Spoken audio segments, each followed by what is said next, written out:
Okay, so imagine looking at a really detailed map of India, right? But instead of like the usual cities and towns and all that stuff, there's this big date stamped right across it, March 31st, 2026. And right underneath it, in bold letters, it says, eradicate Naxalism.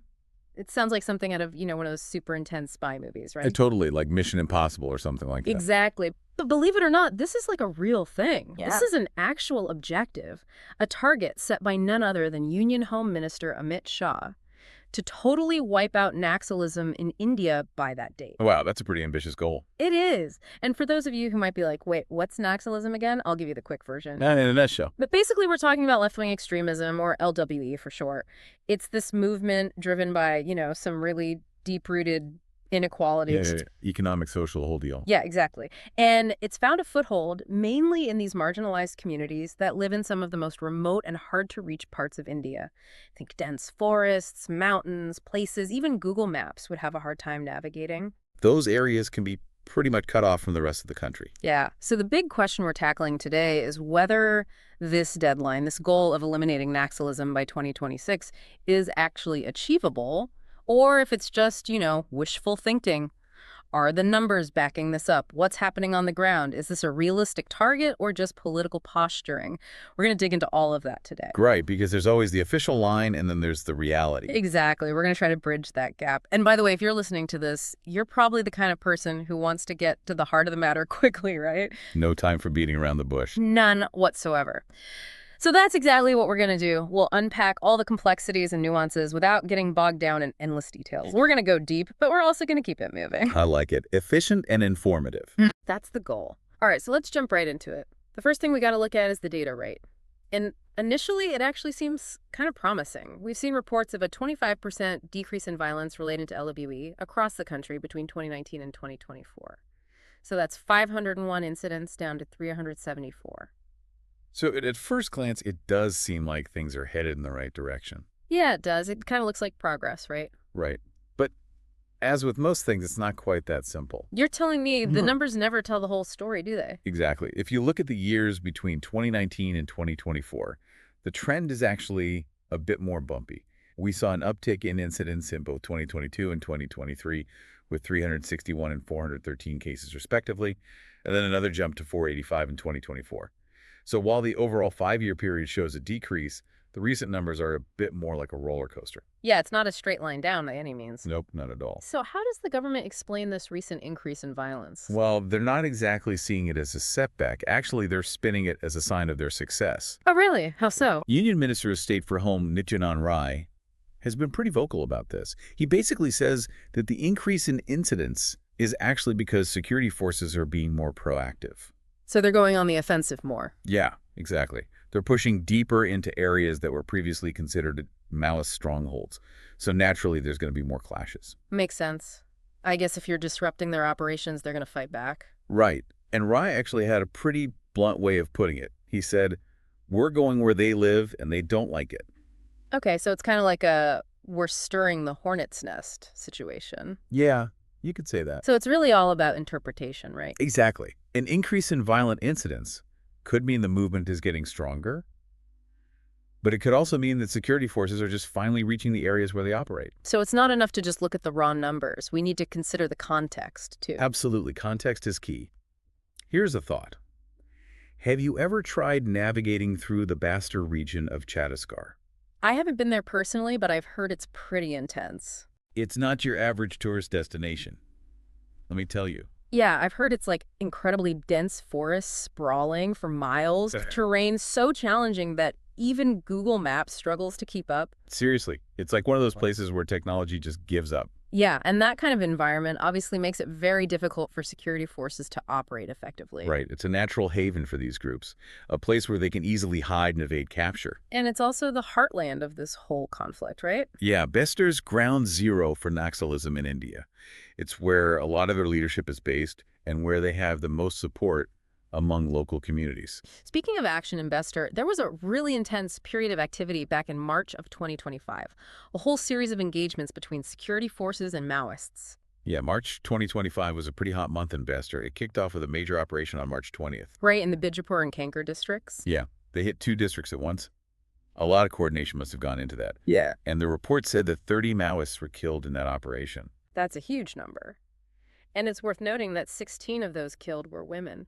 Yeah, that detail really stuck with me. It shows that women are playing an increasingly active role in the movement. And then just 5 days later, there was another encounter, this time on the Dantewada-Bijapur border. Yeah, that one was smaller scale. 3 more Maoists were neutralized. So in the span of just 5 days, 33 extremists were taken out of the equation. Yeah, it was a pretty devastating blow to the movement. Ugh. One article I read even joked that the Maoists might need to start a GoFundMe page for recruitment. Ouch, that's dark. But it does kind of highlight the scale of those operations. It definitely does. Yeah. But it's important to remember that these aren't just numbers. We're talking about human lives lost on both sides. Absolutely. The reports also mentioned the death of a District Reserve Guard Jawan during those operations. It's a reminder that this conflict has a very real human cost for everyone involved. Yeah, and those costs are often overlooked in the bigger picture. Definitely. Okay, so now let's talk about the driving force behind these operations. The government's strategy, Amit Shah, has been very clear about his stance on this. He's all about zero tolerance and a ruthless approach towards Maoists who refuse to surrender. Yeah, he's not mincing words. It's a pretty hard-line stance. It is. It's a clear message that the government is taking this very seriously and that they're willing to use whatever means necessary to achieve their goals. It's definitely a strong signal, but it also raises some questions about the long-term effectiveness of such an aggressive approach. Right, because you can't just eliminate your way to peace. Exactly. And that's where we get to this really interesting counter perspective. We came across a quote from a senior police officer who wished to remain anonymous, obviously. Yeah, understandable in this kind of situation. Totally. But their point was that these Maoists are still Indian citizens, and that the focus shouldn't be solely on eliminating them, but also on trying to bring them back into the mainstream. So rehabilitation rather than just eradication. Exactly. It's a much more nuanced approach. One that recognizes that these individuals are not just enemies to be defeated, but also people who may have legitimate grievances that need to be addressed. It's a really thought-provoking perspective. It forces you to consider what the ultimate goal here really is. Yeah. Is it just about ending the violence, or is it also about addressing the root causes that led to it in the first place? Yeah, it's about tackling the problem at its source, not just dealing with the symptoms. Which leads us nicely into the government's broader strategy. They've made it clear that it's not just about military operations. It's a three-pronged approach. Can you break that down for us? Sure thing. So the first prong, as we've been discussing, is the security crackdown. This involves increasing the number of boots on the ground in affected areas. More troops, more police, more resources, basically. That's exactly. But it's not just about brute force. They're also focusing on improving intelligence gathering. So they can target their operations more effectively. Right. We saw mention of MXC, the Multi-Agency Center, and SMAC, which probably stands for State Multi-Agency Center. Right. Those are basically platforms for sharing information and coordinating efforts between different security agencies. Yeah, it's about streamlining communication and making sure everyone is on the same page. Okay, so that's prong one. What about the other two? The second prong is all about development. The idea here is to address the underlying socioeconomic problems that fuel extremism. So improving living conditions, providing opportunities for people to escape poverty. Exactly.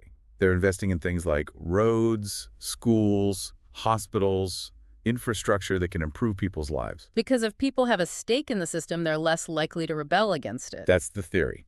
Yeah. And there's been a specific emphasis on providing 4G connectivity and functional hospitals in these areas. Trying to bring them into the 21st century, basically. Yeah, showing them that the government cares and is willing to invest in their future. Okay, and what's the third prong? The third prong is surrender and reintegration.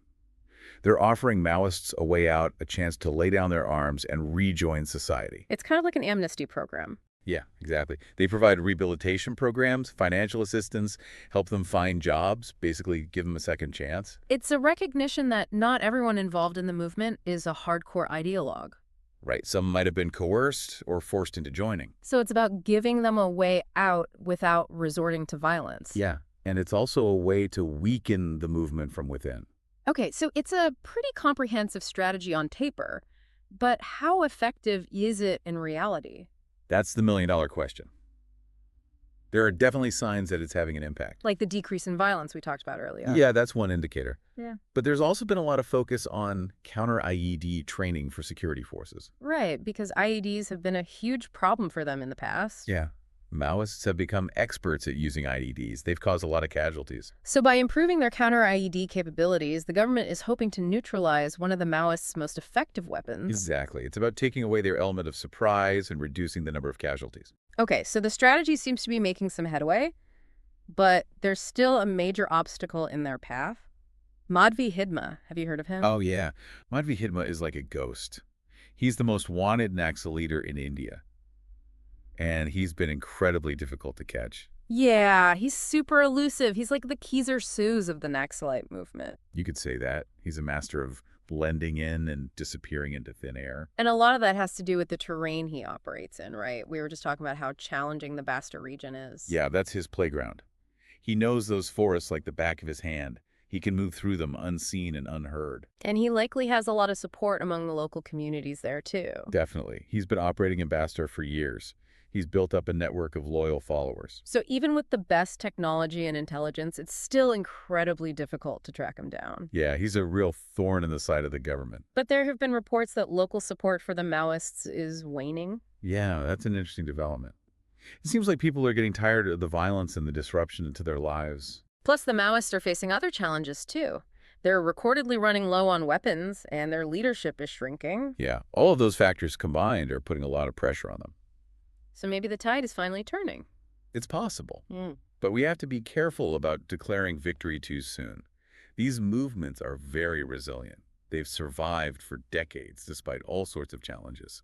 So the big question remains, is this March 2026 deadline realistic? It's a tough one to answer. Naxalism has been a problem in India since the 1960s. It's outlasted countless governments and policies. It's deeply ingrained in certain parts of the country. It's not something that's going to disappear overnight. But there are some new factors at play this time around.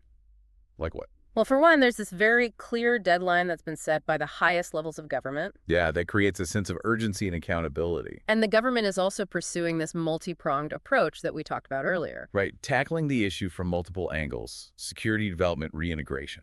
And perhaps most importantly, there's this growing sense of fatigue among the local population. They're tired of the violence. They want peace and stability. Yeah, that's a crucial factor. If the Maoists lose their support base, they're in big trouble. So while it's still too early to say for sure, it does seem like the pieces are in place for a potential turning point. The coming year will be really telling. Yeah, we'll have to wait and see if March 31st, 2026 ends up being a date that's remembered for all the right reasons. It could be a historic moment, or it could be just another deadline that comes and goes. Either way, it's going to be fascinating to watch it all unfold. Agreed. So to sum up what we've covered today, the government's ambitious goal of wiping out Naxalism by 2026, the mixed data on violence, the intense operations in Bastar Warren, the debate over the ruthless approach versus reintegration, and the challenges posed by figures like Madvi Hidma and the difficult terrain. It's a complex situation with no easy answers. Definitely. It's a mix of security concerns, developmental needs, and deep-seated social and economic inequalities. All right, so it's not just about military might. It's about addressing the root causes of the problem, too. And that's where the long-term challenge lies. Absolutely. Because even if the government achieves its goal of eliminating Naxalism by 2026, the underlying issues that gave rise to it will still be there. Poverty, inequality, lack of opportunity, those things don't just vanish overnight. So the question for you to ponder is this. Is a purely security-focused approach sustainable in the long run? Or do we need deeper, more fundamental changes to achieve lasting peace in these regions?